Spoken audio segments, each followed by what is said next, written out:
د کہانی شروعات کېږي د یو داسې وخت نه چې هغه ټایم کې دنیا ټوله تباه شوې وي او انسانان په دنیا کې د اوسېدو لایق نه وي او ټول انسانان خپل ځمکه پرېږدي او یو بلې سیارې ته ځي. هغې نه پس موږ یو سپیس شپ وینو چې په هغې کې په دنیا کې کوم اخري خلک بد شوي دي هغې په هغې کې بلې سیارې ته ځي او اصل کې دا ټول انسانان ساینټیسټ وو او اصل کې دوی په دې ځمکه ځکه ایثار شوي وو چې دوی د ځمکې باره کې جان چوکي خو چې کله د دوی کوشش ناکام شي نو هغې هم فیصله وکړه چې د دې ځمکې نه اوس تلل پکار دي. هغې نه پس موږ ته یو بوډا ساینټیسټ ښیي چې هغه بلې سیارې ته تلل نه غواړي ولې چې هغه وایي چې زه آخري ژوند په دې ځمکه تېرول غواړم. په اصل کې دې ساینټیسټ ته کینسر و او هغه هم په لږ وخت کې مړ کېدو والا و نو هغه وایي چې په بلې سیارې نه ښه ده چې په دې خپله ځمکه باندې مړ شم او دلته موږ ته پته چلي چې اوګسټن د یو کمپنۍ مالک دی او هغه ته د سهولت هر یو شیز موجود دی د دې د وجې هغه د دې ځای نه تلل نه غوښتل او هغه په خپله ځان له د کینسر علاج هم کوي او په دنیا کې چې څومره خلک وو هغوی د دې ځای نه تللي دي بلې سیارې ته خو صرف اوګسټن یو داسې انسان دی چې هغه په دې ځمکه باندې یوازې پاتې شوی دی.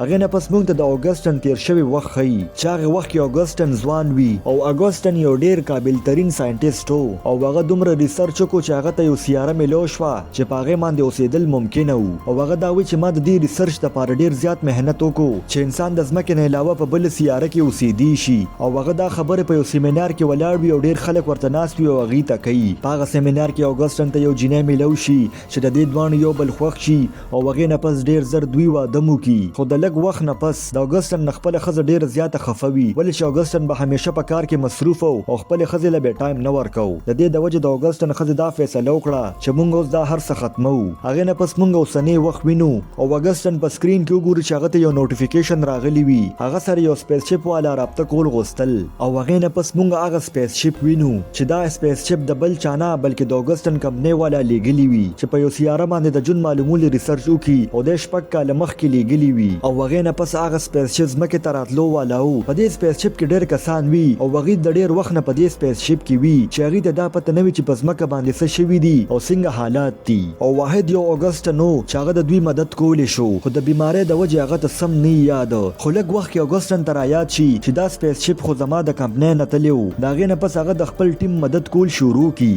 هغې نه پس موږ خلا کې هغه سپیس شپ وینو چې په هغې کې د اوګسټن د ټیم ممبر وي او په هغه ګروپ کې یو جینۍ وي او څلور کسان هم وي او دوی د ډېر وخت نه په دې سپیس شپ کې وي او د ځمکې کسانو سره رابطه کول غوښتل خو آخر کار د دوی رابطه اوګسټن سره وشي خو 11 غنټې پس دوی دته میسج کولی شي خو هغه چې کچن ته راشي د هغه په کچن کې اور لګېدلی وي او هغه چې هغه اور څنګه مړ کوي نو هغه هلته یو وړه ماشومه وویني نو اوګسټن چې دا وګوري هغه ډېر زیات حیرانه وي چې دا ماشومه یوازې دلته څه کوي. اوګسټن هغې سره د خبرو کولو کوشش کوو خو هغه ته پته ولګي چې دا جینۍ ګونګۍ ده خو د هغې باوجود هغه د دې پته لګولو کوشش کوو چې دا ماشومه دلته آخر راغله څنګه. نو اوګسټن هغه ماشومې سره ولاړي چې هغه په کاپۍ باندې خپل نوم ولیکي نو هغه ته پته ولګي چې د دې جینۍ نوم آیرش دی. هغې نه پس هغه ته رایاد شي چې 11 غنټې پس به زه هغه ټیم ته میسج کوم خو هغه چې هغې سره د رابطې کولو کوشش کوو نو هلته سیګنل نه وي د دې د وجې د هغه رابطه هغه ټیم والا سره ونه شي. هغې نه پس اوګسټن بهر روځي او د انټینا ټیک کولو کوشش یې کوو خو د هغې د وجې هم څه ونه شي او هغه اوس ډېر زیات پریشانه وي چې زه څه وکړم. هغې نه پس هغه خپل علاج شروع کړي. اوګسټن چې ریسرچ وکړي نو هغه ته د یو سیارې باره کې پته ولګي چې هغې سره زه رابطه کولی شم. اوګسټن دا وایي که هغې سره ما رابطه وکړه نو زه نورو سیارو والا سره هم رابطه کولی شم. هغې نه پس هغه د هغه ځای نه د وتو فیصله وکړه او هغه وایي چې زه به ځان سره دا ماشوم هم بوځم ولې چې زما پته نه لګي چې زه به کله واپس راځم. هغې نه پس هغه ځان سره اکسیجن څه ګرم کپړې او نور وسایل واخلي چې د ضرورت ټایم کې په کار راشي او اوس د لږ سفر نه پس اوګسټن ودرېږي د آرام دپاره او د شپې په ټایم کې د هغه نه ښکته وره ماته شي او په اوبو کې پروزي او هغې ډوبېدو والا وي چې اوګسټن خپل ځان او هغه ماشومه بچ کړي او هغه سره چې کم سامان هغه په هغه اوبو کې ډوب شي او په سبا باندې هغې مخکې روان شي خپل سفر جاري وساتي او اوګسټن به ځان زر هغه ځای ته رسوي خو هغه زر تلیم نه شو ولې چې هغه بیمار و او ډېره زیاته یخني وي او هغه ځای کې برفیله طوفان هم راشي چې هغه طوفان دومره زیات شي چې اوګسټن مخامخ څه نه ویني او د هغه دپاره مخکې تلل ډېره زیاته مشکله شي ولې چې ګیر چاپېره واوره وي او په هغه طوفان کې د اوګسټن هغه ماشوم هم بېدرکه شي چې اوګسټن دا وګوري نو ډېر زیات پریشانه شي او اخوا دېخوا ګوري او هغه ماشومه تلاش کوي خو لږ وخت پس هغه ماشومه ورله په خپله راشي او هغې نه پس هغه خپل سفر جاري وساتي او اخر کار هغه خپل منزل ته ورسي. هغې نه پس موږ ته هغه ساینټیسټ ښیي چې کم په خلا کې دي هغې مخکې روان وي او داسې ورته لګېدو چې زموږ نه لاره غلطه شوه او هغې دا فیصله وکړه چې موږ په یو بل طرف باندې لاړ شو خو دوی ته دا پته نه وي چې په هغه لار باندې به دوی سره څه کېږي او څه کېدو والا دي خو د هغې باوجود هم هغې خپل سپیس شپ هغه طرف ته ور روان کی.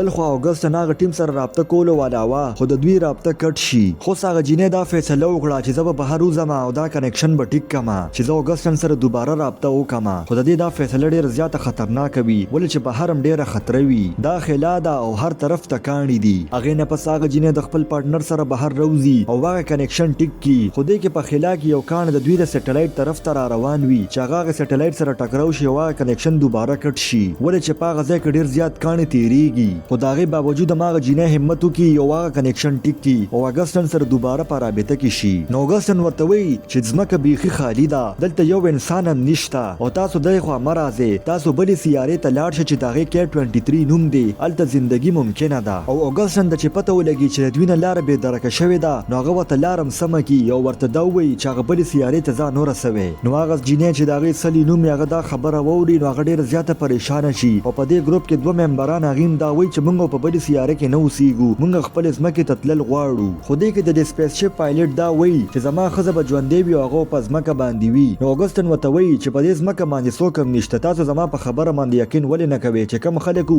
سیارو ته لاړل چې کوم دلته اوسېدل هغه په دې ځای کې مړ شو. نو دغه پایلټ وی کو زما خزه مړ شوی وي زه به د هغې باوجود هم ځمکې ته ځم او هغې نه پس هغه په یو بیل سپیس شپ کې کینو د ځمکې طرف ته ور روان شي. او هغې نه پس سلی اګستن سره خبرې کوي او دا ورته ووایي چې ته خبرې زه ستا د وجې خلابازه جوړه شوې یم ولې چې زه ستا د قابلیت نه ډېره زیاته متاثره شوې وم د دې د وجې ما هم د دې باره کې سټډي وکړه. او هغه جینۍ ورته وایي چې زما آیرش سلی نوم دی. نو اګستن چې د آیرش نوم واوري نو هغه ته په تېر وخت کې خپله لور را یاده شي چې د هغه د لور هم آیرش سلی نوم و. نو هغې نه پس چې اګستن هغه جینۍ له ځان ور ورسوي نو هغه جینۍ هغه ځای کې نه وي او دلته موږ ته پته لګي چې دا د اګستن صرف خیالات و چې هغه د خیالاتو په دنیا کې ګرځېدو چې د دې د وجې د اوسېدو یو سهاره دا ځان له جوړه کړې وه. دراصل اګستن دا غوښتل چې په کې 23 سیاره کې زه به د خپلې ښځې او لور سره اوسېږم خو د ډېر سوچونو د وجې د هغه دماغي توازن ګډوډ شي او هغه نه هر سهیر شي. د دې د وجې هغه په خپل خیالاتو کې دا یو ماشومه جوړه کړې وه چې د دې د وجې اګستن ژوندی وي او په اخره کې موږ ته پته چلی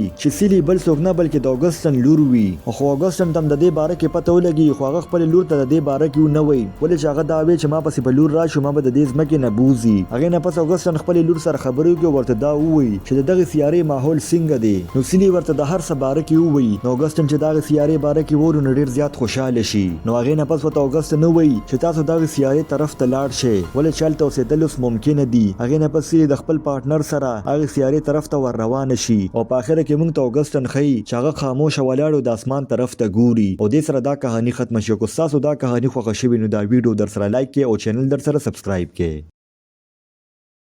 د یو وخت خبره ده په یو وړوکي کلي کې یو تاجر اوسېدو او هغه په مارکیټ کې مختلف شیزونه خرڅول چې د هغې په ذریعه به هغه پیسې ګټلې. خو هغې تاجر سره یو خر هم وي چې هغه به خپل سامان په بوجو کې واچو او د هغه خر په ملا به یې کېښودو او مارکیټ ته به یې یوړل او هلته به یې خرڅو.